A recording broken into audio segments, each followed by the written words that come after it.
नमस्कार साथियों। जो प्रायद्वीपीय भारत है, पेनिनसुलर इंडिया है, उसकी सभी स्टेट्स को अलग अलग उसके पर्वत श्रेणियों के आधार पर हम पढ़ने वाले हैं। तो आज बहुत अच्छी कक्षा है, मैंने आज थोड़ी लंबी भी है, मैंने सारे शामिल किए हैं आज जितने भी स्टेट रिमेनिंग थे, तो लोकेशन वाइज शामिल किए हैं, इसलिए आपको सहजता इसमें होगी कि अलग से देखना नहीं पड़ेगा आपको। अगर एटलस है तो फिर ठीक है, नहीं है फिर भी आप इसकी लोकेशन में जहाँ पर है वहाँ वो शामिल कर ही रखिए। और ऐसे पिक्टोरियल वे में पढ़ोगे तो जल्दी याद भी होगा। मतलब पहले पढ़िए, फिर खुद ड्रॉ करिए कि गुजरात का मैप बनाइए खुद, फिर उसमें 5 जैसे पढ़िए हमने, खुद ड्रॉ करिए उसे। मध्य प्रदेश का बनाए फिर खुद ड्रॉ करिए। इससे आपको सीक्वेंसिंग तो आएगी ही, याद भी जल्दी होगा इससे, क्योंकि खुद लिख लिख के जब तक याद करोगे तो उससे अधिक प्रभावी कोई तरीका नहीं है याद करने का। ठीक है, तो देखिए हम अब प्रायद्वीपीय भारत की जो पर्वत श्रेणियां हैं उन्हें पढ़ने वाले हैं। ठीक है, तो देखिए सबसे पहले हमने नॉर्थ ईस्ट के तो सारे कवर कर रखे हैं। ठीक है, अब हम प्रायद्वीपीय भारत में सबसे पहले जो राजस्थान में सबसे महत्वपूर्ण पर्वत श्रेणी है ना, गुजरात से लेकर दिल्ली, गुजरात राजस्थान देन दिल्ली तक, तो वो है हमारी अरावली पर्वत श्रेणी। जो ये अरावली पर्वत श्रेणी है इसके बारे में जो 2 महत्वपूर्ण बातें हैं वो याद रखेंगे। अरावली पर्वत श्रेणी सबसे पहले कहां है, लोकेशन गुजरात से लेकर दिल्ली तक है। गुजरात राजस्थान में इसका सबसे बड़ा भाग, फिर दिल्ली तक थोड़ा सा इसका विस्तार जाता है। ठीक है, फिर और इसकी खास बात क्या है, यह एक अवशिष्ट पर्वत है। ठीक है, यह एक अवशिष्ट पर्वत है। अवशिष्ट पर्वत का मतलब जो बहुत पहले बन चुके थे और अब लगातार अपरदित होकर मतलब क्षीण हो चुके हैं, वो अपरदित होते गए लगातार, तो उससे अब जो उनका नेचुरल फॉर्म था वो डिमोलिश होते जा रहे हैं। ठीक है, ठीक। तो देखिए एक अवशिष्ट पर्वत का उदाहरण है अरावली पर्वत श्रेणी। और इसकी सबसे ऊंची चोटी क्या है फिर, गुरु शिखर। कहां स्थित है गुरु शिखर, राजस्थान। तो अरावली पर्वत श्रेणी की सबसे ऊंची चोटी गुरु शिखर है जो राजस्थान में स्थित है। तो अरावली से संबंधित चीजें तो आपको याद हुई होंगी। 2 ही चीजें तो हैं, जो चीज आपको आती नहीं है ना उसके बारे में एक्साइटमेंट, अच्छा मुझे ये नहीं आती थी, मतलब ये तो मुझे याद करना ही है वाला। ठीक है, ठीक है। तो अरावली पढ़ा, अब हम पढ़ते हैं इनको स्टेट वाइज। सबसे पहले मैंने शामिल किया है गुजरात को। गुजरात लोकेशन पता है, सबसे पश्चिमी राज्य पढ़ते हैं ना हम, राजस्थान के नीचे। तो देखिए गुजरात में हमने 5 पर्वत श्रेणियां पढ़नी है, कुछ कुछ तो आपको याद भी होंगी, जैसे कच्छ की पहाड़ियां याद ही रहती है अमूमन, गिरनार ये भी अमूमन याद रहता है, और गिर पहाड़ियां, गिर राष्ट्रीय उद्यान के उससे ये भी याद रहता है। तो कच्छ की पहाड़ियां, गिरनार पहाड़ियां और गिर पहाड़ियां, ये तो हमें याद करने की जरूरत है नहीं, ये तो याद है आपको। जो 2 अब ये पूछेगा नहीं ना, फिर वो ये 3 नहीं पूछेगा क्योंकि ये सबको आती है। वो पूछेगा या तो वर्धा पहाड़ियां पूछेगा या फिर मांडव हिल्स पूछेगा। तो आपको इन 2 पे ज्यादा ध्यान देना। गुजरात में क्या क्या, कच्छ पहाड़ियां, गिरनार पहाड़ियां और गिर पहाड़ियां। अब अलग क्या क्या, वर्धा पहाड़ियां और मांडव पहाड़ियां हो जाएंगी, वर्धा पहाड़ियां और मांडव पहाड़ियां, ये गुजरात में शामिल हुई। ठीक है, होगी ना। जब तक अब 5 याद नहीं होते आपको तब तक आगे मत बढ़िए। ठीक है, पॉज करके फिर भी आगे को जब तक याद, इसी क्लास में सब याद करके जाना है, ये टारगेट बना के चलिए। ठीक है, गुजरात। अब गुजरात के बाद आता है मध्य प्रदेश, एमपी जो स्टेट है ना उसके बारे में पढ़ेंगे अब हम। देखिए एमपी, मध्य प्रदेश, मैंने मैप भी ड्रॉ कर रखे हैं ताकि आपको और आसानी से समझ आए। ठीक है, ताकि कुछ तो मतलब आइडिया मिले। देखिए सबसे पहले हमने यहां पे तो पढ़ा था अभी, ये राजस्थान वाले में यहां पे अरावली पढ़ी ना, ये अरावली पढ़ी, यहां गुजरात से लेकर दिल्ली तक ऐसे अरावली पढ़ी थी। और यह है सतपुड़ा।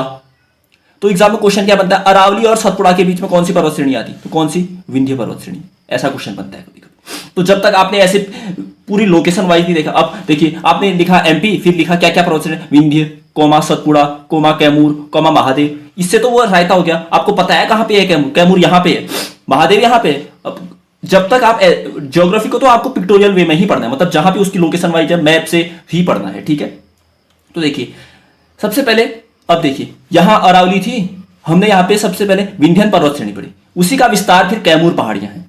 तो कैमूर पहाड़ियां देख एमपी के सबसे ऊपर वाले साइड। फिर सतपुड़ा पर्वत श्रेणियां, सतपुड़ा पर्वत श्रेणी भी पूरी लंबी है, इसमें यहां पे महादेव पहाड़ियां आती हैं। सतपुड़ा पर्वत श्रेणी होगी उसमें महादेव पहाड़ियां होंगी। उसकी सबसे ऊंची चोटी क्या है, धूपगढ़ है, और यही धूपगढ़ एमपी की भी हाईएस्ट पीक है। मध्य प्रदेश की भी सबसे ऊंची चोटी धूपगढ़ ही है। तो क्या क्या याद हुआ, मध्य प्रदेश में हमने विंध्य पर्वत श्रेणी पढ़ा, उसके नीचे पे सतपुड़ा पढ़ा, फिर हमने सतपुड़ा में ही महादेव पहाड़ियां पढ़ी, फिर महादेव में हमने धूपगढ़ को पढ़ा जो सबसे ऊंची चोटी होती। उस सतपुड़ा रेंज का सबसे पूर्वी भाग हमने मैकाल पर्वत पढ़ा। कैमूर पहाड़ियां जो है वो विंध्य पर्वत श्रेणी का विस्तार। अब देखिए जो कैमूर पहाड़ियां है ना, कैमूर पहाड़ियां ये तो विंध्य का विस्तार है, और जो मैकाल पर्वत श्रेणी है वो सतपुड़ा का विस्तार है। ये जरूर से ध्यान रखिएगा, कभी आएगा कि कैमूर पहाड़ियां तो विंध्य का विस्तार और मैकाल पर्वत सतपुड़ा पर्वत श्रेणी है जो उसका विस्तार है। ठीक है, और महादेव पहाड़ियां पढ़ी हमने, और धूपगढ़ सबसे ऊंची चोटी भी पढ़ ली है। चलो अब हम पढ़ते हैं महाराष्ट्र के कुछ पर्वत। देखिए महाराष्ट्र के बारे में जानते हैं हम, थोड़ा बहुत तो जानते ही होंगे आप भी। लोकेशन देखते हैं सबसे पहले महाराष्ट्र। देखिए महाराष्ट्र, इसमें ये मैप मैंने ड्रॉ किया है सबसे पहले, जो भी किया है, ठीक है। तो सबसे पहले हम गाविलगढ़ पहाड़ हिल्स पढ़ते हैं, महाराष्ट्र के सबसे उत्तरी भाग में गाविलगढ़ पहाड़ियां, फिर अजंता रेंज, ये तो सबने सुना ही होगा, सतमाला हिल्स, बालाघाट हिल्स और हरिश्चंद्र हिल्स। तो 5 पर्वत जो श्रेणियां हैं वो याद करें। गाविलगढ़ हिल्स ऊपर से नीचे की क्रम में आई, गाविलगढ़ हिल्स लगातार दोहरा, गाविलगढ़, अजंता, सतमाला, बालाघाट, हरिश्चंद्र, गाविलगढ़, अजंता, सतमाला, बालाघाट, हरिश्चंद्र हिल्स। तो ये 5 हिल्स तो हुई महाराष्ट्र में उत्तर से दक्षिण के क्रम में। अब 2 पर्वत चोटियां हैं यहां, एक है कलसुबई, एक है महाबलेश्वर। अब इनकी खास बातें हैं इसलिए शामिल किया। कलसुबई पहली बात कहां है? महाराष्ट्र में, और ये महाराष्ट्र की सबसे ऊंची चोटी है, कभी बन जाएगा एग्जाम में कलसुबई। तो कलसुबई महाराष्ट्र की सबसे ऊंची चोटी, और महाबलेश्वर कहां है? महाराष्ट्र में ही है, और यहां से क्या है? कृष्णा नदी का उद्गम है। एक यहीं पे त्र्यंबकेश्वर भी है मेरे ख्याल से लोकेशन, जहां से गोदावरी का उद्गम होता है ना, लेकिन वो पर्वत श्रेणी नहीं है इसलिए शामिल नहीं किया मैंने। तो कृष्णा नदी का उद्गम महाबलेश्वर से, कलसुबई सबसे ऊंची चोटी। तो महाराष्ट्र में क्या क्या याद किया? गाविलगढ़ हिल्स पड़ी, अजंता हिल्स पड़ी, सतमाला पड़ा, बालाघाट पड़ा, हरिश्चंद्र हिल्स पड़ी, फिर कलसुबई पड़ा जो सबसे ऊंची चोटी थी महाराष्ट्र की, और फिर हमने जो महाबलेश्वर थी वो भी पड़ी, जहां से कृष्णा नदी का उद्गम होता है। चलो अब हम कर्नाटका के बारे में पढ़ते हैं। कर्नाटका के बारे में देखते हैं कुछ जानकारी। कर्नाटका में सबसे पहले बाबा बुदन हिल्स। अब सबसे पहले तो नाम ही याद रखें। अच्छा, बाबा बुदन हिल्स आएगा तो मैं कहां लगाऊंगा या कहां लगाऊंगी?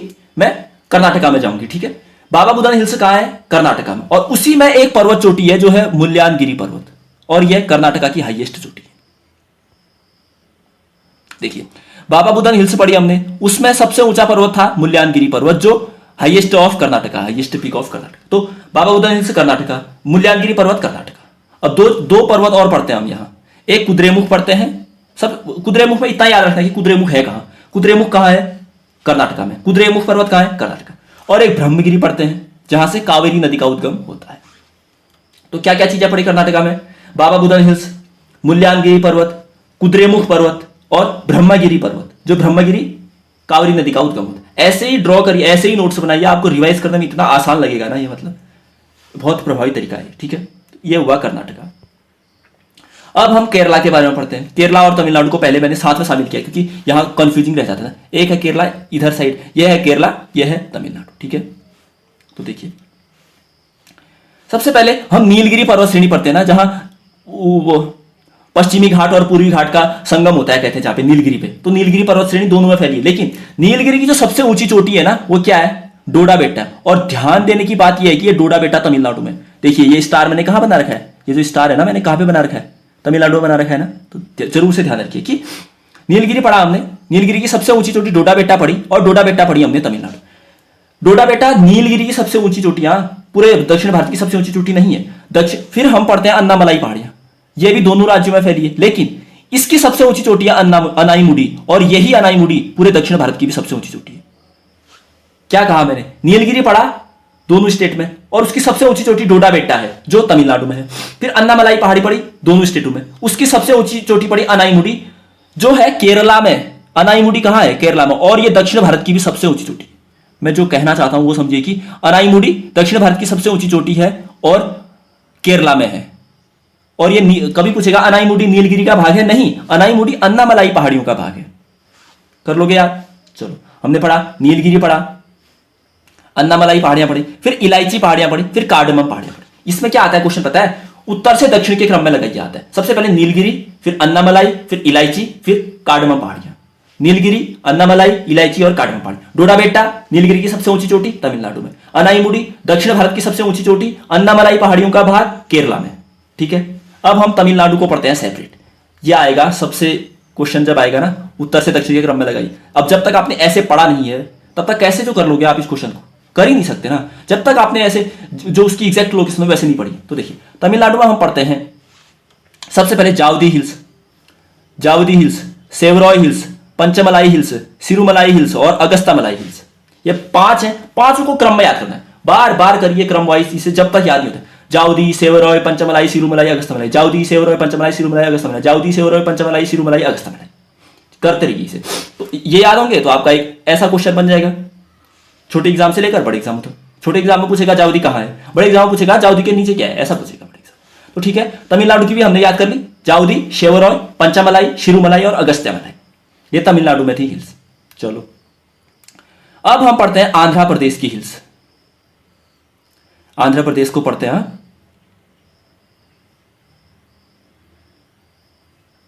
देखिए आंध्र प्रदेश, सबसे पहले मैप देखिए कैसा है आंध्र प्रदेश का, और लोकेशन देखिए कहां है, उड़ीसा के दक्षिण में और तमिलनाडु के ऊपर में।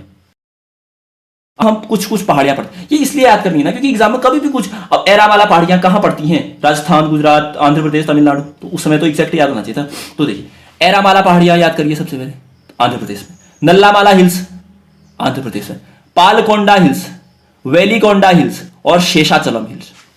तो 5 यहां भी याद करनी है हमने, 5 पर्वत श्रेणियां यहां भी याद करनी। क्या क्या आंध्र प्रदेश में, सबसे पहले एरामाला, नल्लामाला, पालकोंडा, वेलिकोंडा और शेषाचलम। क्या क्या, एरामाला, नल्लामाला, पालकोंडा, वेलिकोंडा और शेषाचलम। हो गई इतनी याद, बार बार करिए, एरामाला, नल्लामाला, पालकोंडा, वेलिकोंडा और शेषाचलम। और एक है अरोयाकोंडा, यह है हाईएस्ट चोटी ऑफ आंध्र प्रदेश, अरोयाकोंडा, अरोयाकोंडा। तो देखिए ये कोंडा कोंडा वाली है, कोंडा कोंडा कोंडा सब कहां है, आंध्र प्रदेश में। ऐसे भी याद कर सकते हो आप, जैसे ही कनेक्ट कर पाओ वैसे करो, ठीक है। तो अरोयाकोंडा आंध्र प्रदेश की सबसे हाईएस्ट पीक है। अब हम आते हैं ओडिशा में। ओडिशा में ओडिशा की हाईएस्ट चोटी देवड़ी मुंडा है, देवड़ी मुंडा याद करनी पड़ेगी। और यहां क्या क्या है, गड़जात हिल्स है और नयागढ़ हिल्स है, और यहां 2 पर्वत भी हैं, मलयगिरी और महेंद्रगिरी। याद करने हैं, कुछ कोई तरीका नहीं, याद ही करना है। देखिए ओडिशा की हाईएस्ट चोटी क्या है, देवड़ी मुंडा याद करिए हमने, गड़जात हिल्स याद करिए ओडिशा में हमने, नयागढ़ हिल्स याद करें हमने ओडिशा में, और यहां मलयगिरी और महेंद्र, क्योंकि मलयगिरी और महेंद्रगिरी कभी पूछेगा, मलयगिरी कहां पड़ता है, ओडिशा में, महेंद्रगिरी कहां पड़ता है, ओडिशा में, गड़जात हिल्स कहां है, ओडिशा में, नयागढ़ हिल्स कहां है, ओडिशा में। ओडिशा की हाईएस्ट चोटी देवड़ी मुंडा, ठीक है। अब देखते हैं फटाफट से छत्तीसगढ़ और झारखंड को। मेरा फोन भी ऑफ होने वाला है ना, तो फटाफट करते हैं इसे। देखिए छत्तीसगढ़ में, सबसे पहले छत्तीसगढ़ में हमने रामगढ़ हिल्स पढ़ी, रामगढ़ हिल्स छत्तीसगढ़। फिर छत्तीसगढ़ में 2 और पढ़ने हम, एक तो डल्ली राजहरा और एक बेलाडीला, डल्ली राजहरा और बेलाडीला, ठीक है। तो लोकेशन याद रखनी है केवल, रामगढ़ हिल्स कहाँ है, छत्तीसगढ़ में, डल्ली राजहरा कहाँ है, छत्तीसगढ़ में, और बेलाडीला ये तो महत्वपूर्ण है। क्यों, क्योंकि ये छत्तीसगढ़ की सबसे ऊंची चोटी भी है और यहाँ लौह अयस्क पाए जाते हैं बहुत सारे, ठीक है। तो छत्तीसगढ़ में रामगढ़ हिल्स, डल्ली राजहरा, बेलाडीला, और जो सबसे ऊंची चोटी भी है और लौह अयस्क के लिए फेमस है। चलो अब झारखंड में पढ़ते हैं फटाफट, छोटा सा। झारखंड में 2 ही चीज़ें, राजमहल पहाड़ियाँ कहाँ आती है, कभी पूछा जाता है कि राजमहल हिल्स कहाँ है, झारखंड में। और झारखंड की सबसे ऊंची चोटी Parasnath. Division of mountain Jharkhand में 2 चीज़ें नॉर्थ ईस्ट के, वो आज की क्लास में शामिल किए हैं। और आज की क्लास तो मतलब बेहद ही महत्वपूर्ण है, आपको पूरी क्लास लेनी चाहिए अगर अच्छे से कुछ सीखना है, और पिक्टोरियल वे में सीखना है, मतलब अगर देख के सीखना है, केवल याद नहीं करना है। यहाँ लोकेशन क्या है उस आधार पर भी मैंने इन्हें डिवाइड किया है। तो आप जरूर से पूरी क्लास लीजिए, और अच्छा लगता है तो जरूर अप्रिशिएट भी करिए। तो आज की क्लास में मैंने सबसे पहले हिमालय के फॉर्मेशन से और हिमालय के जो सब डिवीज़न है ना, उन सबको भी शामिल किया है। फिर उसके बाद जो भी इनके भीतर शामिल है, जैसे ट्रांस हिमालय का एरिया है वो कितना है, उसमें कौन कौन सी पर्वत श्रेणियां शामिल हैं, फिर ऐसे ही महान हिमालय, फिर ऐसे ही लघु हिमालय, फिर ऐसे ही शिवालिक रेंज में। क्योंकि एग्जाम क्वेश्चन ऐसे ही बनता है कि 4-5 पर्वत डाल दिए उन्होंने, फिर मतलब कहा कि कौन से ट्रांस हिमालय में शामिल है, कौन से लघु हिमालय में शामिल है, कौन से ग्रेट हिमालय में शामिल है। ऐसे क्वेश्चन आजकल थोड़ा एडवांस लेवल के बनने लगे हैं, तो हमें हर वे में प्रिपेयर होकर जाना है। तो सबसे पहले जो भारत का भौतिक भूगोल है उसी की शुरुआत हम कर रहे हैं। यहाँ जो हम पढ़ेंगे, सबसे पहले हम पढ़ रहे हैं हिमालय का जो निर्माण है उसे पढ़ेंगे, ठीक है। अब वही आपको पता है हिमालय का निर्माण।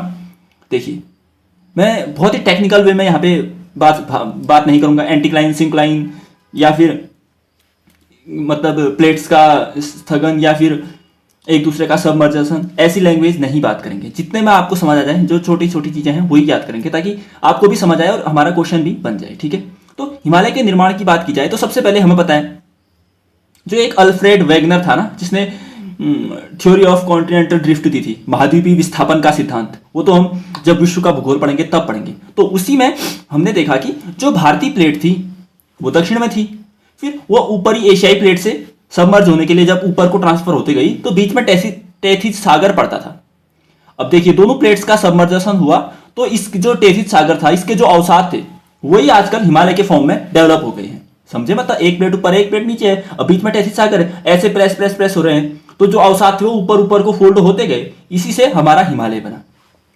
अंदर बहुत ही टेक्निकल है मतलब, लेकिन समझना है अभी जितने में काम हमारा बन जा रहा है उतने में ही करते हैं, ठीक है? क्योंकि अब बहुत डीप क्लास मतलब बहुत ही ज्यादा ऑप्शनल है, जिसका ज्योग्राफी वैसी क्लास तो हो नहीं रही है, ठीक है?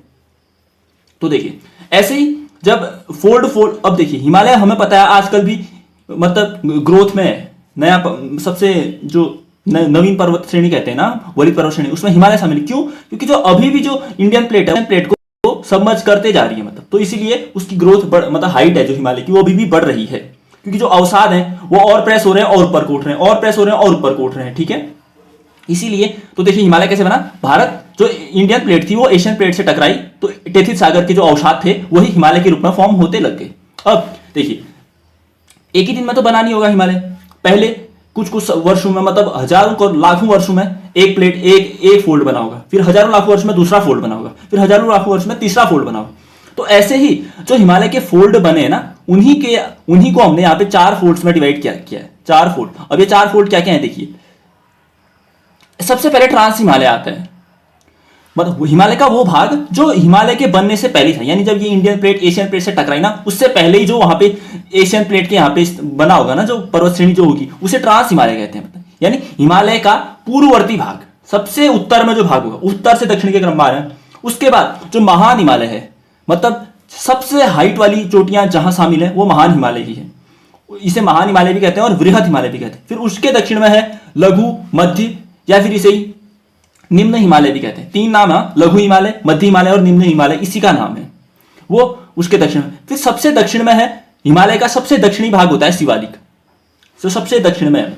फिर उसके बाद गंगा का मैदान शुरू हो जाता है, जो हरिद्वार वाला एरिया हो गया, फिर उत्तर प्रदेश का एरिया हो गया, वो बिहार का, पश्चिम बंगाल का, ये सब गंगा के मैदान। उससे सबसे पहले ट्रांस हिमालय, फिर महान हिमालय, फिर लघु या मध्य हिमालय, फिर शिवालिक, फिर गंगा का मैदान। अब आप अगर ऐसे नोट्स बना के अब देखिए आपने ऐसे ट्रांस हिमालय, फिर कॉमा लगा के महान हिमालय, फिर कॉमा लगा के लघु हिमालय लिखा, तो वो तो समझ नहीं आने वाला ना।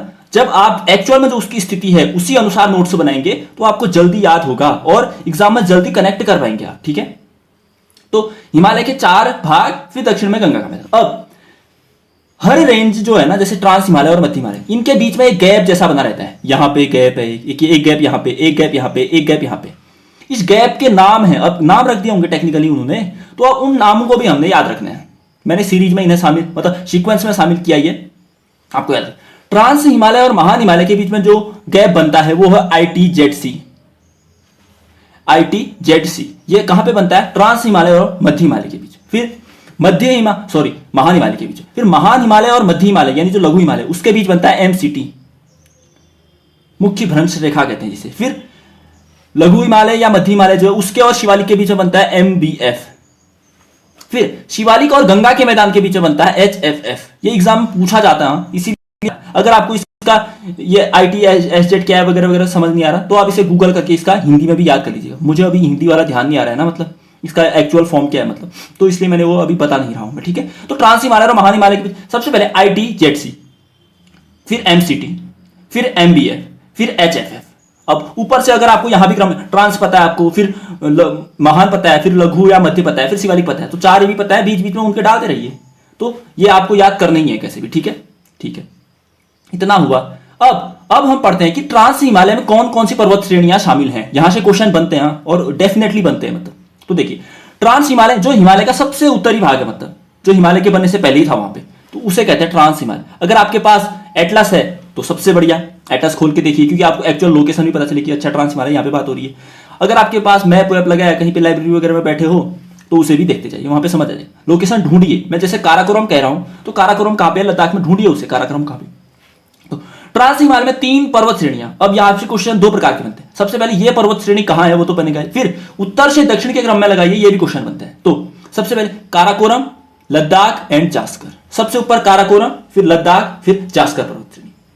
काराकोरम लद्दाख जास्कर, काराकोरम लद्दाख जास्कर, ये कहां है? ट्रांस हिमालय में है, ठीक है। और केटू पर्वत जो हम गॉडविन ऑस्टिन कहते हैं, वो कहां है? वो भी ट्रांस हिमालय में ही है। फिर मशेरब्रूम, अब देखिए यही तो है जो रैंडम क्वेश्चन। अब मशेरब्रूम आपने अमूमन नाम नहीं सुना होगा, लेकिन आज सुन लिया ना, अब ये भूलना नहीं चाहिए। मशेरब्रूम क्या है? पर्वत श्रेणी है, कहां है? ट्रांस हिमालय में, ठीक है, यानी इंडिया में ही है। काराकोरम लद्दाख जास्कर, फिर केटू और मशेरब्रूम, ये ट्रांस हिमालय में शामिल है। अब हम पढ़ते हैं जो महान या बृहद हिमालय है ना, ग्रेट हिमालय कहते हैं हम जिसे, उसमें क्या क्या शामिल हैं उसमें देखें तो देखिए, महान या बृहद हिमालय की बात अगर की जाए तो यहां शामिल है सबसे पहले नंगा पर्वत, सबसे उत्तरी दिशा में मैं बात कर रहा हूं, पश्चिम उत्तरी दिशा में। यहां नंगा पर्वत कहां स्थित है? लद्दाख में स्थित है। और सबसे उधर साइड सिक्किम में है कंचनजंगा, कंचनजंगा कहां है? फिर महान हिमालय में शामिल है। नंगा पर्वत कहां शामिल है? महान हिमालय में शामिल है। फिर उत्तराखंड में है, महान हिमालय में। उत्तराखंड में तो बहुत सारे पर्वत है जो महान हिमालय में आते हैं। देखिए कामेट, बंदरपूंछ, केदारनाथ, बद्रीनाथ, नंदा देवी और त्रिशूल पर्वत, ये 6 पर्वत जो उत्तराखंड में शामिल हैं, ये महान हिमालय के भीतर ही शामिल। और महान हिमालय के में सबसे ऊंची ऊंची चोटियां पाई जाती हैं, क्योंकि वो सबसे ज्यादा पीक पे, जो एवरेस्ट है, माउंट एवरेस्ट की बात करते हैं हम, ये भी सब महान हिमालय में स्थित है, ठीक है। तो महान हिमालय में नंगा पर्वत हो गया, कंचनजंगा हो गया, फिर उत्तराखंड के 6 पर्वत, कामेट हो गया, बंदरपूंछ हो गया, केदारनाथ हो गया, बद्रीनाथ हो गया, नंदा देवी हो गया और त्रिशूल पर्वत हो गया, ठीक है। फिर और ये सब याद करने हैं। देखिए आपको कई देखिए, अब एकदम से नया तो कंटेंट में लेके क्या ही आऊंगा, मतलब जो है वही, लेकिन कुछ कुछ ऐसी नई चीजें मिलेंगी जो आपने कभी सुनी भी नहीं होंगी, मतलब तो ठीक है। जो आपने पढ़ा है वो तो याद करना है, लेकिन जो नहीं, जो नया मिल रहा है वो आपको अगर नोट्स बना रहे हो या कुछ भी कर रहे हो तो उसमें शामिल करते चाहिए। मतलब खाली कथा जैसे मत सुनिए, अच्छे से करिए ये नोट्स। अभी तो आपको पता नहीं चलेगा, जब एग्जाम होगा उसके बाद इनकी अहमियत पता चलेगी कि हाँ एक्चुअल में आ रहा है यहाँ से क्वेश्चन, ठीक है। तो ठीक है, अब देखिए फिर इसी महान हिमालय में अरुणाचल प्रदेश के भी 2 पर्वत शामिल हैं। एक है कांगटो पर्वत। अब देखिए कांगटो पर्वत कभी बन गया कहां स्थित है? तो अरुणाचल प्रदेश में स्थित है और महान हिमालय में आता है। फिर नामचा बरवा पर्वत, यह भी अरुणाचल प्रदेश में है और महान हिमालय में आता है। तो महान हिमालय में भी कौन कौन से पर्वत आते हैं पता है? उत्तराखंड के 6 हो गए, एक लद्दाख में हो गया नंगा पर्वत, कंचनजंगा हो गया सिक्किम में, फिर अरुणाचल प्रदेश के 2 पर्वत हो गए, कांगटो पर्वत और नामचा बरवा पर्वत, ठीक है। अब देखते हैं हम लघु या मध्य हिमालय के, या जो निम्न हिमालय कहा था हमने, उसमें कौन कौन सी पर्वत श्रेणियां आती हैं। तो हमने सबसे पहले यहां जम्मू कश्मीर साइड में कौन से पर्वत खत्म किए थे? सबसे पहले काराकोरम, लद्दाख, जास्कर। अब उसी के दक्षिणी सीक्वेंस से बनते जा रहा है, क्योंकि अगर उत्तर से दक्षिण के क्रम में लगाओ आ जाएगा क्वेश्चन, तो आपको उसके लिए भी प्रिपेयर होना है। सबसे ऊपर में है काराकोरम, फिर लद्दाख, फिर जास्कर। अब उससे नीचे के पढ़ रहे हैं हम लोग। लघु या मध्य हिमालय में सबसे पहले आता है फिर पीर पंजाल रेंज और धौलाधार रेंज। अब ये आते कहां कहां है? ये जम्मू कश्मीर और हिमाचल प्रदेश के बीच में आते हैं। थोड़ा जम्मू कश्मीर में होगा, थोड़ा हिमाचल प्रदेश में होगा, ठीक है। पर्वत श्रेणियां हैं, पर्वतों की थोड़ी काट के अलग कर देंगे, ठीक है। तो देखिए लघु या मध्य हिमालय में पीर पंजाल रेंज और धौलाधार रेंज, ये लघु हिमालय में आती है, जो जम्मू कश्मीर और हिमाचल के बीच। आप देखिए एटस में मिलेगा आपको, ठीक है। फिर मसूरी रेंज है जो उत्तराखंड की, जो कुमाऊं रेंज है, ये लघु या मध्य हिमालय में आती है, ठीक है। और महाभारत रेंज है जो नेपाल की, क्योंकि मैंने इसलिए शामिल किया क्योंकि महाभारत रेंज उत्तर भारत में नहीं है, महाभारत रेंज नेपाल में है और लघु हिमालय में आती है। तो लघु हिमालय में क्या क्या आता है? Pir Panjal range, Dhauladhar range, Mussoorie range या कुमाऊं रेंज और महाभारत रेंज, और सबकी लोकेशन भी मैंने आपको बता रखी। तो देखिए अब उत्तर से दक्षिण का क्रम क्या बना हुआ पर्वत का? काराकोरम, लद्दाख, जास्कर, पीर पंजाल, धौलाधार। बन गया होगा आपका भी इतना। तो देखिए 5 पर्वत श्रेणी कितनी आसानी से आपको याद होती है।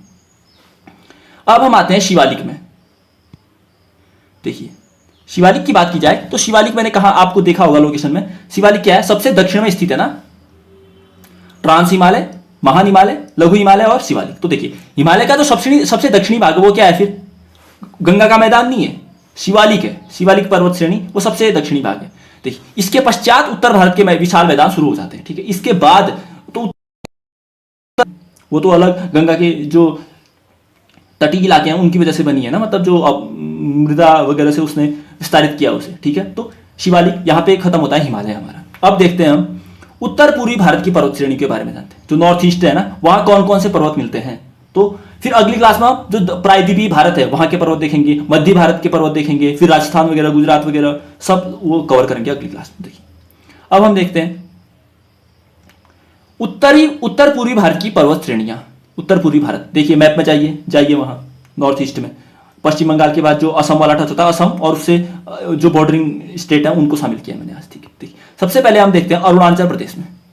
अरुणाचल प्रदेश में सबसे पहले तो हमने अभी ऊपर क्या क्या पढ़े, कांगटो और नामचा पर्वत पढ़ा है ना, ग्रेट हिमालय में, भूलना मत हो। अब यहाँ 4 और पर्वत श्रेणी है, वो भी मैंने देखी, जहां पे उसकी लोकेशन वहीं पे लगा है, तो आपको कितना इजी नहीं होगा याद करना। अगर कभी क्वेश्चन आता है कि मतलब बाएं से दाएं लगाइए, तो कितना अच्छा नहीं हो जाएगा। फिर डाफला, एक है डाफला, एक है मिरी, एक है अबोर, एक है मिश्मी। तो 4 पर्वत श्रेणियां याद करनी है आपको अरुणाचल प्रदेश में, डाफला, मिरी, अबोर, मिश्मी। 4 बार कहिए, डाफला, मिरी, अबोर, मिश्मी, डाफला, मिरी, अबोर, मिश्मी, डाफला, मिरी, अबोर, मिश्मी। कहां है ये? अरुणाचल प्रदेश। अब तो नहीं भूलोगे, ऐसे ही नोट्स बनाना, मतलब एक्चुअल अरुणाचल प्रदेश का मैप बनाओ, फिर उसमें ड्रॉ करो। खाली कॉमा कॉमा कमान लगा के लिखोगे तो वो तो फिर निबंध जैसा हो जाएगा, याद करने में दिक्कत आएगी। तो अरुणाचल प्रदेश में क्या? डाफला, मिरी, अबोर और मिश्मी। अब हम पढ़ते हैं नागालैंड के। तो देखिए नागालैंड में क्या क्या पर्वत श्रेणियां हैं। पहले नागालैंड को ड्रॉ किया मैंने, नागा पहाड़ियां। अब ये तो कभी पूछेगा भी नहीं ना एग्जाम में, नागा पहाड़ियां गया आप नागालैंड में लगा रहे हैं और खुश हो रहे हैं, ये तो एग्जाम में नहीं बनने वाला। एग्जाम में बनने वाला सारामाटी पर्वत। सारामाटी पर्वत कहां है? तो सारामाटी पर्वत कहां है? नागालैंड में। ये याद रखिए, नागालैंड में क्या? सारामाटी पर्वत। कहां स्थित है? नागालैंड। नागालैंड में क्या? सारामाटी पर्वत। सारामाटी पर्वत कहां? नागालैंड। याद हो गया? 4 बार और करिए खुद ही। अब देखते हैं मणिपुर के पर्वत। तो देखिए मणिपुर में है 2 पर्वत श्रेणियां, याद रखनी है कैसे भी। एक तो है ईशो पर्वत। ईशो पर्वत कैसे ना कनेक्ट करिए आप कि ईशो को मणिपुर से कैसे बिठाऊंगा मैं ईशो को मणिपुर में। और लेमातौल पहाड़ियां, लेमाटोल कहते हैं कहीं पे लेमातौल कहते हैं, ठीक है। तो मणिपुर में ईशो पर्वत और लेमातौल पहाड़ियां, ईशो लेमातौल, ईशो लेमातौल कहां? मणिपुर में, ठीक है। चलो अब देखते हैं हम मिजोरम के। देखिए मिजोरम में क्या क्या शामिल है। फिर मिजोरम में है, सबसे पहले है लुसाई हिल्स। देखिए लुसाई हिल्स कहां है? मिजोरम। और नीला पर्वत कहते हैं और उसी को फांकी पर्वत भी कहते हैं, 2 नाम है उसके। नीला पर्वत आए या फांकी पर्वत आए, एक ही बात है। कहां है ये? मिजोरम में। तो मिजोरम में अच्छे से याद करिएगा, लुसाई हिल्स मिजोरम में है। और नीला या फांकी पर्वत कहां है? वो भी मिजोरम में। नीला पर्वत कहां है? मिजोरम में। फांकी पर्वत कहां है? मिजोरम में। नीला पर्वत का ही नाम है वो। लुसाई हिल्स कहां है? मिजोरम में। चलो इतना हुआ आपको। अब हम देखते हैं त्रिपुरा के। त्रिपुरा में क्या क्या शामिल है। तो त्रिपुरा का सबसे पहले मैप ड्रॉ करिए, और यहां एक ही पर्वत याद रखना आपको, बेतलिंग सिप। कभी भी एग्जाम में बन जाएगा बेतलिंग सिप। आज तक सुना था आपने ना? अच्छी बात है, सुना था तो, नहीं सुना है तो शामिल करिए। बेतलिंग सिप, बेतलिंग सिप कहां है? त्रिपुरा में है। बेतलिंग सिप त्रिपुरा में। फिर मेघालय में, अब यहां तो आपने पढ़े होंगे गारो, खासी और जैंतिया, ये तो सभी पढ़ते ही हैं। क्रम भी गारो, खासी, जैंतिया, गारो, खासी, जैंतिया, ये तो चलो याद है, ये पूछने वाला भी नहीं है। फिर एक नोकरेक पर्वत। अगर आपको पिछली क्लास याद है मेरी भारत के राष्ट्रीय उद्यान वाली, तो मैंने उसमें एक नोकरेक राष्ट्रीय उद्यान भी कराया था, जो मेघालय में कराया था। फिर बालपक्रम कराया था मैंने, मेघालय में कराया था। पुराना याद करते जाइए। और राष्ट्रीय उद्यानों की जो दूसरी क्लास है वो कभी मैं डाल दूंगा, ठीक है। तो देखिए नोकरेक पर्वत और शिलोंग पर्वत। तो देखिए मेघालय में क्या क्या? गारो, खासी, जैंतिया, नोकरेक पर्वत और शिलोंग पर्वत, ठीक है। अब देखते हैं हम असम के पर्वतों की। असम के पर्वतों को देखते हैं। असम में मिकिर और रेगमा। असम में 2 पर्वत श्रेणियां याद रखनी है आपको, क्या? मिकिर पर्वत श्रेणी और रेगमा पर्वत श्रेणी। क्या क्या? मिकिर, रेगमा। मिकिर, रेगमा कहां है ये? असम में है। चलो अब सबसे अंत में हम देखेंगे कि जो ये है, देखिए अब देखिए कुछ पर्वत श्रेणियां ऐसी हैं जो एक ही स्टेट में नहीं है, मतलब 3-4 स्टेटों में शामिल हुई। तो कभी बन सकता है कि पटकाई बूम श्रेणी किन किन राज्यों में शामिल है, बराइल श्रेणी किन किन राज्यों में शामिल है। तो देखिए पटकाई बूम श्रेणी है ना, जो पटकाई बूम श्रेणी, वो कहां कहां किस किस स्टेट में शामिल होती है? असम में आती है वो, अरुणाचल प्रदेश में आती है और नागालैंड में आती है। तो पटकाई बूम श्रेणी 3 में, असम में, अरुणाचल प्रदेश में और नागालैंड में। उसी प्रकार एक बरेल श्रेणी भी है, बरेल पर्वत श्रेणी, जिसे बराइल भी कहते हैं। ये भी 3 राज्यों में आती है, असम में, नागालैंड में और मणिपुर में। याद कर लोगे, अब याद ही करने वाला है यार, इसमें कोई क्या ही कर सकता है, मतलब ठीक है। पटकाई, अब कुछ अपनी लगाओ दिमाग, मतलब मैंने अच्छे से नोट्स प्रोवाइड करा दिए हैं, आपको बस याद करना है। पटकाई बूम श्रेणी असम, अरुणाचल प्रदेश, नागालैंड। बरेल श्रेणी असम, नागालैंड तंत्र है, उसके बारे में हम जानेंगे आज, बशर्ते पहला भाग होगा, और दूसरे भाग में हम इसके अन्य तथ्यों को शामिल करते हुए इस भाग को पूरा करेंगे। आज हम जो करेंगे, एक तो नदी के बारे में जानेंगे, उसकी लोकेशन क्या है, फिर उसका उद्गम क्या है, और जो सबसे महत्वपूर्ण जो उसकी सहायक नदियां हैं ना, उनको क्रमवार और जो उनका सीक्वेंस एक्चुअल में है उसी अनुरूप पढ़ेंगे, ताकि जब कभी भी क्वेश्चन बनता है कि ऊपर से नीचे लगाइए, दाएं से बाएं लगाइए और कौन सी सहायक नदी किसकी है, तो फिर आपको कोई कंफ्यूजन नहीं होगा। मैंने बहुत अच्छे से डायग्राम बनाकर इस सबको समझा रखा है, तो आप पूरी क्लास देखिए, जरूर से आपको फायदा होगा। आपने ऐसे पढ़ा या नहीं मुझे नहीं पता, लेकिन नहीं पढ़ा है तो जरूर ऐसे भी पढ़ने की कोशिश करिए, क्योंकि याद करने का मुझे लगता है जब तक आप ज्योग्राफी को पूरे मैप के साथ नहीं पढ़ते वो उतनी अच्छी तरीके से हमें पूरे जहन में नहीं बैठ पाती। अगर अच्छी से याद करनी है तो उसको लोकेशन वाइज ही याद करना चाहिए। तो ठीक है, आज मैंने वही नदी सिस्टम किया है और जिसमें मैंने 6-7 नदियों को आज शामिल किया और उनकी सहायक नदियों को भी शामिल किया है। अगली क्लास में जो भी बची हैं हम उनको कवर करेंगे। ठीक है, तो देखिए आज जो हमारा मुख्य मुद्दा है वो यही है, भारत का नदी तंत्र। भारत का नदी तंत्र, ड्रेनेज सिस्टम ऑफ इंडिया। अब हम इसमें सबसे पहले महानदी के बारे में पढ़ेंगे। महानदी, देखिए महानदी को समझें तो महानदी का सबसे पहले हम जो समझते हैं कि उद्गम कहां से होता है इसका। तो उद्गम देखिए ये सिहावा पर्वत से जो रायपुर में है, अब रायपुर छत्तीसगढ़ में, यानी महानदी छत्तीसगढ़ से ओरिजिनेट होती है। वहां रायपुर में एक सिहावा पर्वत है, अब यही आएगा सिहावा पर्वत। महानदी का उद्गम क्या है? सिहावा पर्वत रायपुर में। ठीक है, और ये जाति कहां है फिर, मतलब तो ये जाति बीओबी का तात्पर्य है बे ऑफ बंगाल, हाँ बंगाल की खाड़ी है इसका।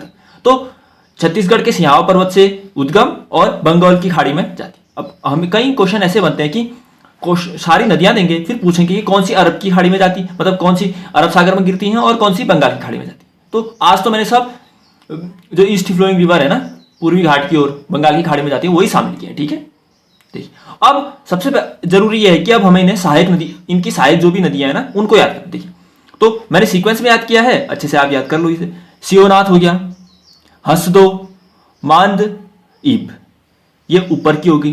फिर जोंक, ओंग और तेल, इन्हें ऐसे ही याद करना।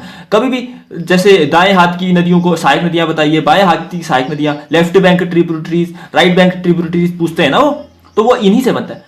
अब लेफ्ट क्या है, राइट क्या है, जिस ओर नदी बह रही है ना वहां पर स्वयं को खड़ा करिए। अब नदी यहां को जा रही है ना तो आप इधर को खड़े हो जाइए, यहां को ही देख के खड़े हो जाइए, तब आपका जो हाथ लेफ्ट है वो नदी का भी लेफ्ट है, तब आपका जो हाथ राइट है, यानी महानदी का जो लेफ्ट है वो ये है, जो राइट है वो ये है। मतलब जिस साइड को नदी बह रही है उसी दिशा में आप स्वयं को खड़े करिए, फिर आप जो आपकी हाथों की स्थिति है वही नदी की लेफ्ट और राइट होगी। ठीक है, समझ गए। तो अब एग्जाम में क्वेश्चन बनता है कि महानदी की जो लेफ्ट बैंक ट्रिब्यूटरीज हैं वो क्या क्या है, तो सियोनाथ, हसदो, मांद, ईब, और राइट बैंक जोंक, ओंग, तेल। एक बार और रिवाइज करते हैं, सियोनाथ, हसदो, मांद, ईब, महानदी की लेफ्ट बैंक ट्रिब्यूटरीज, जोंक, ओंग, तेल, ये राइट बैंक ट्रिब्यूटरीज महानदी। ठीक है, तो महानदी के बारे में इतना, ऐसे ही डायग्राम बनाएंगे तो आपको याद करने में आसानी जरूर होगी। अब हम पढ़ते हैं गोदावरी के बारे में। देखिए अगर हम गोदावरी को समझने का प्रयास करें तो गोदावरी सबसे पहले वही इसका ओरिजिन पढ़ते हैं। ओरिजिन क्या है? त्र्यंबकेश्वर, नासिक में, जो महाराष्ट्र में है ना वहां एक त्र्यंबकेश्वर पर्वत है, वहां नासिक में उसका उद्गम, तो गोदावरी का उद्गम त्र्यंबकेश्वर से। ठीक, और जाति कहां है? वही बे ऑफ बंगाल में जाती है ये भी। चलो कहां से आई कहां गई तो पता चल गया। अब पढ़ते हैं इसकी सहायक नदियों को, क्या क्या इसकी सहायक नदियां हैं। तो देखिए दूधना, पूर्णा, पेनगंगा, प्राणहिता, इंद्रावती और शबरी। क्वेश्चन कैसे बनेगा? बहुत सारी सहायक नदियां दे दी जाएंगी या फिर एक ही दे दी जाएगी, फिर बहुत सारी नदियां दे दी जाएंगी, बताइए किसकी सहायक नदी है। तो पूरी तैयारी अच्छे से करके जाइए। ठीक है, इन्हें ऐसे ही नोट्स बनाइए और याद करिए। तो गोदावरी की जो लेफ्ट बैंक ट्रिब्यूटरीज हैं वो क्या क्या है? दूधना, पूर्णा, पेनगंगा, प्राणहिता, इंद्रावती और सबरी। बार बार याद करते हैं, दूधना, पूर्णा, पेनगंगा, प्राणहिता, इंद्रावती और सबरी। दूधना, पूर्णा, पेनगंगा, प्राणहिता, इंद्रावती और सबरी। अब हम इनकी राइट बैंक ट्रिब्यूटरीज को देखें तो वो है प्रवरा, मूला, मांजरा, मानेर और किन्नरसानी। अगर आप कोमा कोमा लगा के याद करेंगे तो वो फिर पूरे ऐसे जैसा हो जाता है ना, तो याद करने में हमें दिक्कत करता है। ऐसे थोड़ा इंटरेस्टिंग भी बन रहा है ना ये याद करने के लिए। तो देखिए प्रवरा, मूला, मांजरा, मानेर और किन्नरसानी, प्रवरा, मूला, मांजरा, मानेर और किन्नरसानी, प्रवरा, मूला, मांजरा, मानेर, किन्नरसानी। तो ये हुई गोदावरी की सहायक नदियां। तो महानदी और गोदावरी की याद करिए आपने। अब हम देखते हैं कृष्णा की, कृष्णा नदी। देखिए कृष्णा नदी की जाने तो सबसे पहले हम इसका उद्गम देखते हैं। उद्गम जो मैंने पिछली पर बताई थी ना, प्रायद्वीपीय पर्वत श्रेणियां, उसमें बताया था मैंने आपको कि यह महाबलेश्वर से सेट होती है। महाबलेश्वर कहां? महाराष्ट्र में। तो महाराष्ट्र के महाबलेश्वर से कृष्णा नदी का उद्गम होता है और यह जाति कहां है? वही बीओबी में, यानी बे ऑफ बंगाल, यानी बंगाल की खाड़ी में। तो उद्गम और कहां ये जाति मिल के जाती है वो तो हमें याद हो गया। अब पढ़ते हैं इसकी सहायक नदियों को। कृष्णा की सहायक नदियां जो लेफ्ट बैंक की ट्रिब्यूटरीज हैं वो याद करें तो सबसे पहले हुआ भीमा। भीमा और कृष्ण को तो कनेक्ट कर ही सकते हो आप। भीमा, मूशी और मुन्नेरू, ये हो गई कृष्णा की लेफ्ट बैंक की ट्रिब्यूटरीज, सहायक नदियां। क्या क्या? भीमा, मूशी और मुन्नेरू। भीमा, मूशी और मुन्नेरू।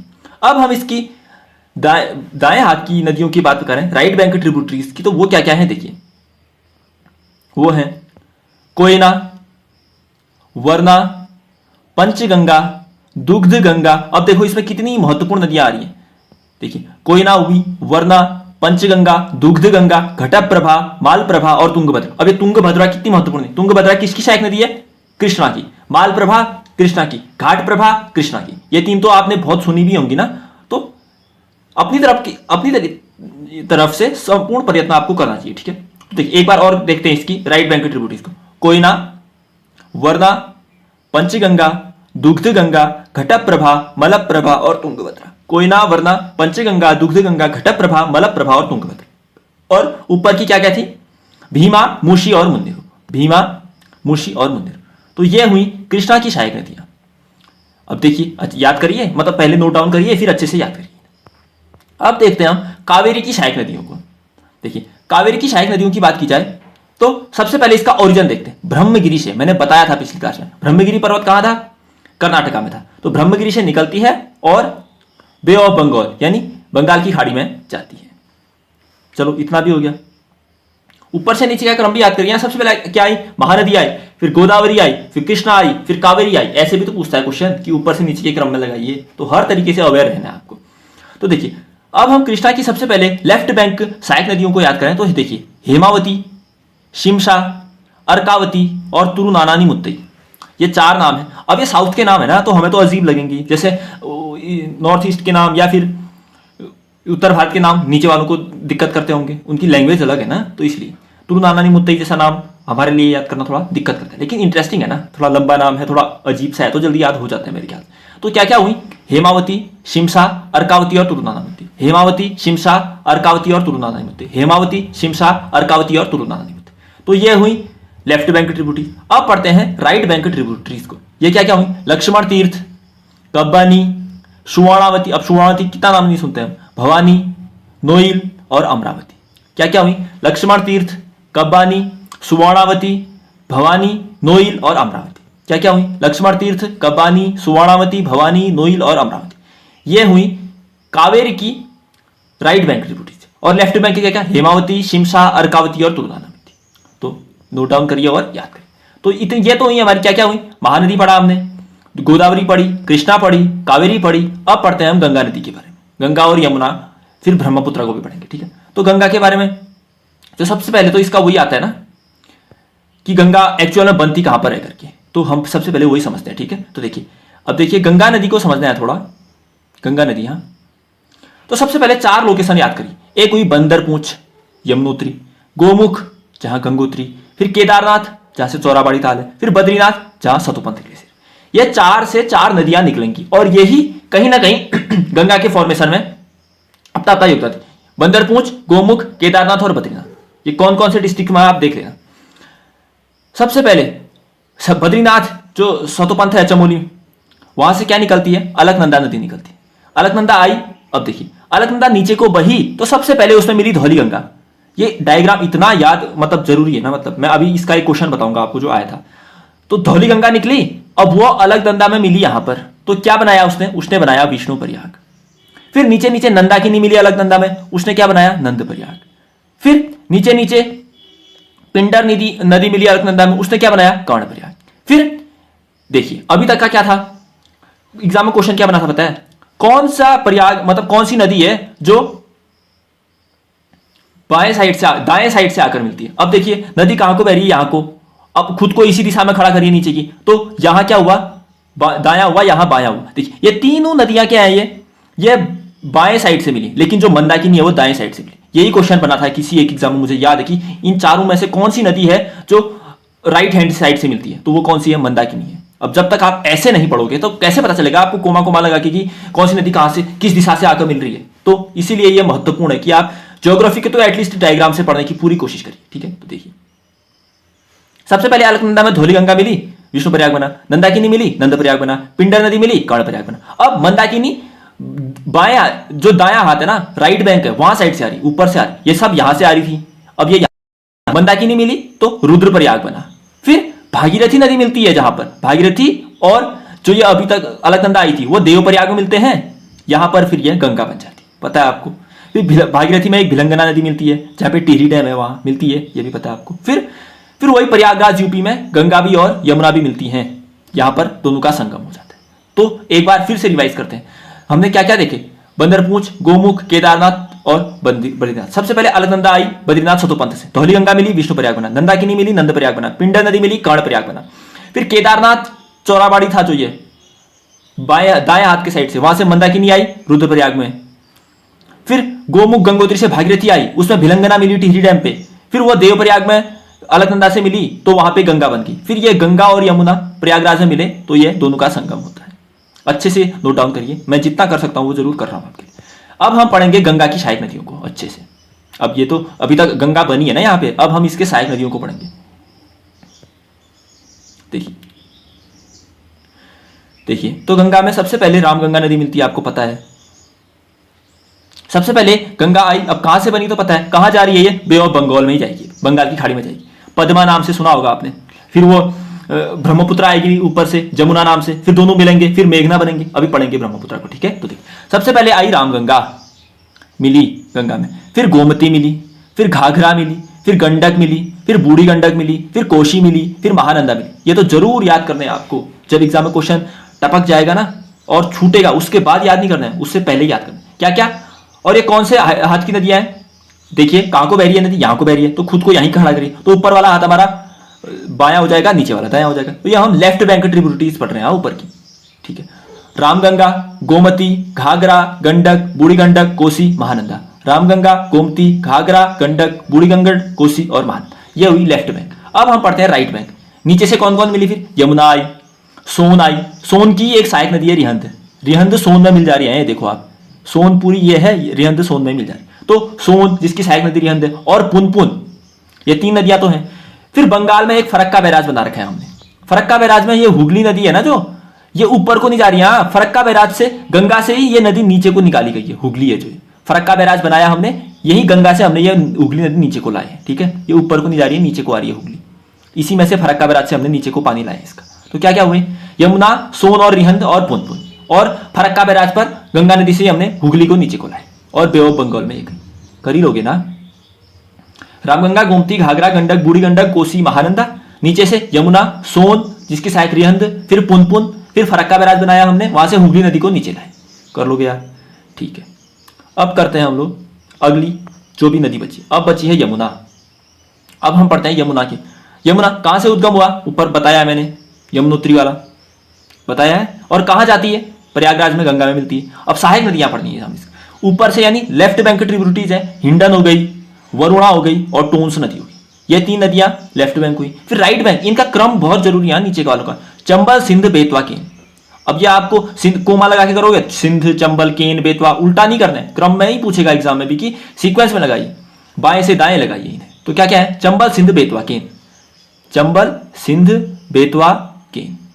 सीएसके करिए, बीच में भी डाल देना है आपको, सीएसके के से पहले भी डाल देना, चंबल, सिंध, बेतवा, केन, चंबल, सिंध, बेतवा, केन। तो गंगा की क्या क्या हुई, ऊपर की हुई लेफ्ट बैंक हुई हिंडन, वरुणा, टोन्स, राइट बैंक हुई चंबल, सिंध, बेतवा, केन, ठीक है, कर लोगे, अच्छे से याद करिए।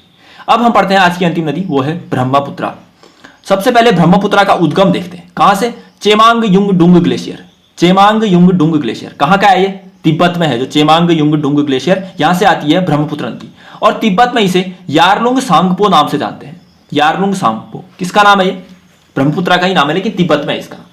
तो उद्गम हुआ चेमांग युंग डुंग ग्लेशियर से, तिब्बत में है, इसका नाम यारलुंग सांगपो, ठीक है। अब हम देखते हैं इसकी सहायक नदियों को। तो देखिए सबसे पहले यहां से चेमांग युंग ग्लेशियर से आई, यारलुंग सांगपो नाम से आई। फिर अब भारत में जब ये एंटर करती है तो वहां पे योंग्याब पास आता है। जब मैं भारत के माउंटेन पासेस पढ़ाऊंगा आपको तो अब योंग्याब दर्रे के बारे में जरूर बताऊंगा, लेकिन अभी भी बता दे रहा हूं कि जब ब्रह्मपुत्र भारत में एंटर करती है तो वहां पर हमें योंग्याब दर्रा मिलता है। ये आएगा एग्जाम कि कौन से दर्रे से भारत में एंटर करती है, योंग्याब पास से, ठीक है। अब देखिए, अब इसके सहायक पढ़ते हैं। सबसे पहले हुई सुबंध। अब देखो यहां पे आप नीचे को खड़े हुई, नीचे की दिशा में आ रही है, तो इसका लेफ्ट क्या हुआ, ये हुआ नहीं लेफ्ट। नीचे को देखोगे तो आपका यहां को राइट हाथ जाएगा और यहां को लेफ्ट हाथ आएगा, तो लेफ्ट बैंक ये हुई। तो देखिए लेफ्ट बैंक की ट्रिब्यूटरीज क्या क्या है इसकी, सुबनसिरी सबसे पहले, फिर कामेंग, मानस, संकोश, तीस्ता। मानस कहां पढ़ा था हमने, मानस राष्ट्रीय उद्यान असम में, ठीक है। तो सुबनसिरी, कामेंग, मानस, संकोश और तीस्ता, ये हुई कौन सी, right bank tributary, right bank हुई ना ये। अब लेफ्ट बैंक क्या क्या, दिहांग, दिबांग और लोहित, दिहांग, दिबांग और लोहित, कर लोगे याद। देखिए सहायक नदियां याद करिए, लेफ्ट और राइट तो फिर आगे एडवांस लेवल के क्वेश्चन की बात है। सबसे पहले तो सहायक नदियां याद होनी चाहिए, सुबनसिरी, कामेंग, मानस, संकोश और तीस्ता, दिहांग, दिबांग और लोहित, ये हुई इसकी सहायक नदियां। फिर अभी देखो जो मैंने बताया, अब गंगा आई थी बे ऑफ बंगाल में, फिर पहले वो बांग्लादेश में एंटर करती है ना, अब बांग्लादेश में उसका नाम क्या हो जाता है, पद्मा नाम हो जाता है। अब यहीं से ये ब्रह्मपुत्रा भी आती है, बांग्लादेश में एंटर करती है, तो यहां पे इसका नाम हो जाता है जमुना, मैंने लिखना भूल गया, जमुना। फिर जमुना और पद्मा जब मिलते हैं तो ये बनते हैं मेघना, और फिर जाते हैं बे ऑफ बंगाल। समझे क्या हुआ, ब्रह्मपुत्रा आ रही है, यहां से गंगा आ रही है, दोनों बांग्लादेश में जाने वाले हैं। गंगा बांग्लादेश में गई तो पद्मा नाम हुआ, ब्रह्मपुत्र बांग्लादेश में आई तो जमुना नाम हुआ, फिर दोनों बांग्लादेश में मिले, ये पद्मा जमुना यानी गंगा और ब्रह्मपुत्र मिले और वो बने मेघना, तब जाकर वो बे ऑफ बंगाल मिले। कितनी अच्छी स्टोरी। यहां पे जमुना लिख लेना आप, जब ये ब्रह्मपुत्र बांग्लादेश में जाती है ना तो इसका नाम जमुना हो जाता है, जैसे इसका पद्मा हो, फिर ये और ये दोनों मिले तो मेघना बने, फिर बे ऑफ बंगाल। तो ये थी आज की क्लास, अच्छी थी, आप जरूर देखिए इसे और फायदा उठाएं। अब मिलते हैं अगली क्लास, तब तक के लिए धन्यवाद, नमस्कार।